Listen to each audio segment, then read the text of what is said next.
Eli, mais conhecido como Lilo, né? Meu nome é Gisele, Giza, né? Cerca de 16, 17 anos, tive uma experiência com Deus, fui para a igreja, porém não me converti. Era aquele crente bem meio lá, meio cá. E nessa experiência de lá e cá, meus relacionamentos, todos os meus relacionamentos que eu tive, nenhum era um relacionamento constante, era daquela galerinha que tinha que ficar para se conhecer, tinha que ter várias experiências, e nisso eu ia me perdendo, né? Estava na igreja, porém não era convertido. Só que em determinado momento eu tive um encontro, uma experiência com Deus, me firmei mais na igreja, e só que tinha um dilema, né? Toda vez que eu me relacionava com alguém, aquele velho homem voltava, aquele vazio, entrava em conflito, eu não sabia administrar isso, eu não tinha nenhum parâmetro para administrar isso. Até chegou um certo momento que eu decidi, falei assim, não, eu vou me relacionar com alguém que tiver a mesma visão. Eu não quero me defraudar, eu não quero sentir mais aquele vazio. Em fevereiro de 2009, em Presidente Prudente, foi um retiro espiritual, foi muito bom. E em meio a essa adoração, em meio ao contato com várias pessoas que eu conheci uma pessoa que eu fiquei muito amigo dela, que era a Gisele. Eu namorei bastante os meninos da igreja e tal, e aí chegou um determinado tempo que eu falei, Deus, eu não quero mais namorar ninguém não, quero uma pessoa pra casar. E nesse retiro eu conheci ele, mas tipo, super amigo, brincalhão, e não tinha nem passava na minha cabeça, porque eu queria Deus, né?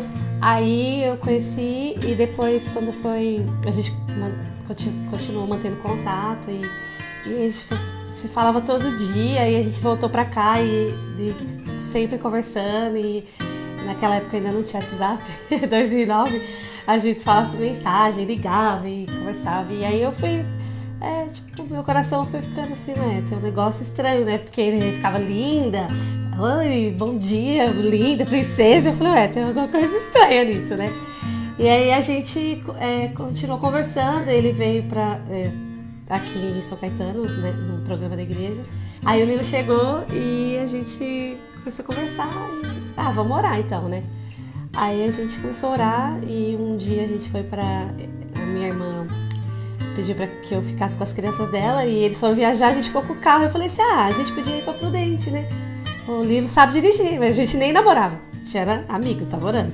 Aí ele foi levar a gente em Prudente, e lá eu falei, mãe, fica na intercessão, né, minha mãe, ora aí, que sei, quem sabe, né.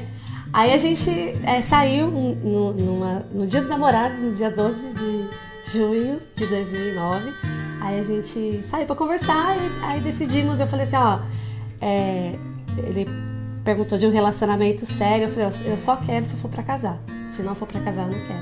Aí tipo, eu já intimei, né, aí ele olhou e falou assim, não, eu também, só quero se for pra casar. Eu falei, então tá bom, aí a gente começou a se relacionar.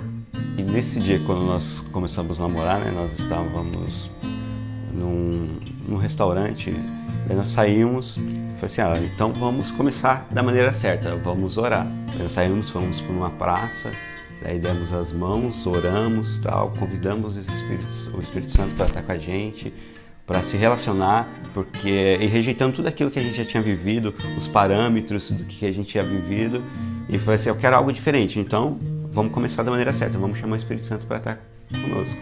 Daí terminou a oração, a Gisele olhou para mim, eu olhei para ela, tipo... Aí ficou aquele negócio assim, porque embora a gente criar algo diferente, mas já tinha um roteiro, né? Falei assim, eu pedi ela em namoro, ela aceitou, nós oramos, então agora vamos beijar.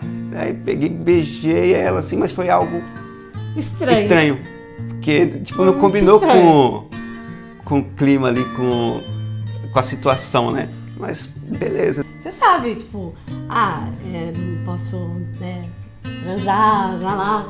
Mas a gente tinha o beijo, e o beijo, você, né, querendo ou não, tipo, te leva a pensar em outras coisas. Então, tipo, a gente, aí chegava, tem alguma coisa errada nisso. E pra mim era muito difícil, que quando eu começava Eu tava de boa com a Gi, eu começava a beijar ela, pra mim era uma carga de emoção de tudo aquilo que eu já tinha vivido, e eu vivia nessa briga, assim, sabe, eu quero, eu não quero, eu tô fazendo certo, não tô fazendo certo, eu vivia esse conflito comigo, né?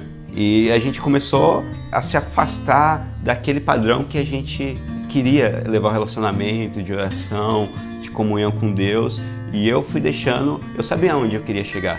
Daí, um determinado momento, eu falei, Gi, eu não quero mais isso, eu não sei como, o que eu vou fazer, só que eu percebi que toda vez que eu te beijo, saiu de mim. Então, eu já sei como que eu vou resolver isso. Eu vou cortar o beijo. Cortou o beijo, eu mato o mal pela raiz. Aí no momento eu achei esquisito. Eu falei, mas a gente vai chegar no meio dos outros, você não vai nem dar um beijinho em mim, os outros vão achar o quê, né? Tipo, então a gente fica no selinho. Então tá bom. E o lance, né, da ideia foi assim, então vamos só, quando a gente se cumprimentar, dar um selinho e tal. E cada dia mais esse selinho foi ficando mais demorado. Quando viu, nós estávamos novamente no mesmo namoro como antes, né? Se beijando e tal. E voltou toda aquela carga de emoções, tudo. Eu falei, Gisele, não tem como. Alguns anos atrás, eu já conhecia o Ney, já das escolas que nós participamos junto. E ele já estava começando com um seminário, acho que os primeiros seminários, ainda estava para lançar o livro, tudo. Ele estava fazendo um tour em São Paulo, daí entrou em contato comigo, entrei em contato com os meus pastores e falei assim, eu conheço o Ney, o cara de Deus, traz ele aí para tá ministrando com a gente. E a palavra foi exatamente para mim, eu falei, eu não sou louco, eu não tô sozinho nessa parada, não só eu que tô ouvindo isso. O Ney também passou por isso e ele já tem um parâmetro, ele já tem uma bagagem e tal. Daí sentei, conversei, conheci mais do Ney, sobre o relacionamento de santidade. Falei, é isso que eu preciso. E no final do culto, quando acabou o seminário, ele chegou em mim na porta da igreja e falou, Gi, e eu ia embora porque eu tinha que voltar pra São Caetano. Gi, então, a partir de hoje, nem beijo nem selinho, tá bom? Ele falou, mas ora antes, ora e pede direção de Deus. Eu falei, tá bom. Aí eu orei e falei, então tá bom, Senhor, então eu vou obedecer e entendi, que eu escutei as palavras e eu falei assim, de fato. A partir dali, foi um negócio tão leve, quando você ora e entrega pra Deus e Deus tá dando a coisa, aí isso foi, então tá bom, Senhor. E a partir daquele dia não foi aquele peso assim, eu não vou beijar mais, sabe, aquela coisa. Eu comprei o livro, dei o livro pra Gisele ler, foi legal porque não que o livro seja um manual, mas deu um parâmetro, eu falei, Gi, o Ney e a Júlia, ele já trilhou um caminho, já tem um trilho que a gente pode passar. A gente não precisa desbravar isso sozinho. Daí, com o livro, as experiências que tinham no livro do Ney e da Júlia, serviu de referencial para a gente estar caminhando, para dar um norte como a Gisele falou, existia um conflito. E aí, beijo, não beijo, é certo, não é certo? Será que ele me quer? Será que ele não me quer mais? Com a experiência da leitura do livro, conversando com o Ney acompanhou a gente mais de perto, orando junto. A gente começou a ter algumas bases do relacionamento que a gente não tinha. A gente sabia o que a gente queria, mas não sabia como chegar. Aí a gente continuou orando e buscando em Deus e a gente decidiu casar. Aí Deus preparou todas as coisas e a gente marcou o casamento para março de 2013. Durante esse processo que eu remarquei o casamento para novembro, senti de Deus, sentei, conversei com ela, conversamos uma noite com o Ney, com a Júlia a respeito de estar reagendando o casamento, tudo, quais eram as motivações. E eu senti paz, senti segurança de Deus, conversei, a princípio a Gisele não gostou muito, mas depois era um tempo que ainda era necessário para amadurecer algumas coisas. E Deus preparou todas as coisas. Deus deu detalhes, eu sonhei, do jeito que a igreja ficou, as pessoas, a igreja estava lotada. Era muita paz, cara, muita paz. A gente tinha confiança naquilo que Deus estava fazendo, na história que Deus estava fazendo. Não existia dúvida, assim, será que é o caso? Será que é agir? Será que não é agir?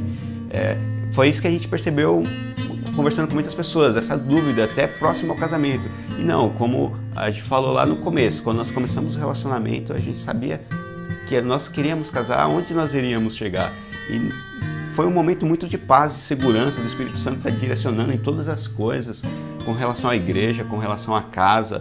O apartamento até uma semana antes nós não tínhamos. Uma amiga da Gi tinha o apartamento, estava há 1 ano fechado, ninguém alugava o apartamento dela. E detalhe que... Deus um dia falou pra gente assim, a casa de vocês já tá preparada, não se preocupe. Aí a menina chegou e falou... 1 mês e meio, mais ou tem meu menos. apartamento. Uma madrinha nossa. Tem meu apartamento, tá fechado, vocês não querem? Aí ela, como assim? Aí ela pintou, deixou tudo pronto.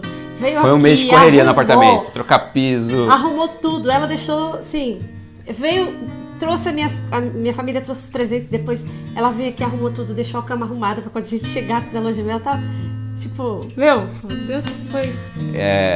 Deus né? E durante a cerimônia, nosso principal convidado era o Espírito Santo. E nós queríamos agradar ele em todos os momentos. Não era só mais uma cerimônia, não era mais o sim, assinar ali no cartório, não.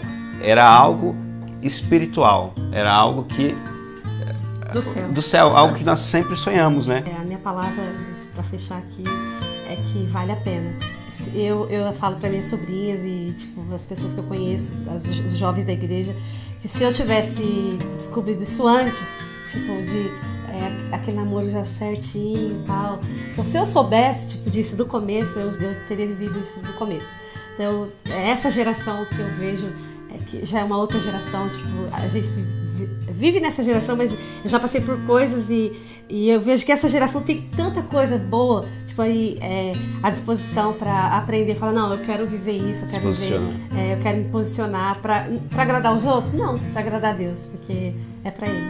Eu pensava que era um fardo viver em santidade, era um peso, mas pelo contrário, eu descobri que viver em santidade é muito mais leve do que vir com aquele fardo do passado.